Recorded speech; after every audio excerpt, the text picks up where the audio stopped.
రక్షాబంధన్ వెనుక అసలు కథ ఇదే. రక్షాబంధన్ రాఖీ లేదా రాక్రీ అని కూడా పిలుస్తారు.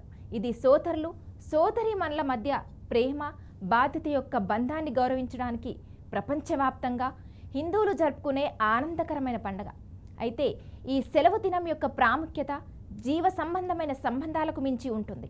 ఎందుకంటే ఇది అన్ని లింగాలు, మతాలు మరియు జాతి నేపథ్యాల ప్రజలను వివిధ రకాల ప్లాటోనిక్ ప్రేమను జరుపుకోవడానికి ఒక చోట చేర్చుతుంది.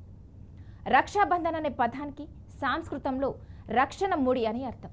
ఈ పండుగకు సంబంధించిన ఆచారాలు వివిధ ప్రాంతాలలో మారవచ్చు. అయితే అవన్నీ ఒక దారాన్ని కట్టడం కలిగి ఉంటాయి. సోదరి లేదా సోదరి లాంటి వ్యక్తి తన సోదరుడి మణికట్టు చుట్టూ రంగురంగుల మరియు కొన్నిసార్లు విస్తృతమైన దారాన్ని కడతాడు. ఇది ఆమె ప్రార్థనలు మరియు అతని రక్షణ కోసం శుభాకాంక్షలు సూచిస్తుంది. ప్రతిగా సోదరుడు తన సోదరికి అర్థవంతమైన బహుమతిని అందజేస్తాడు.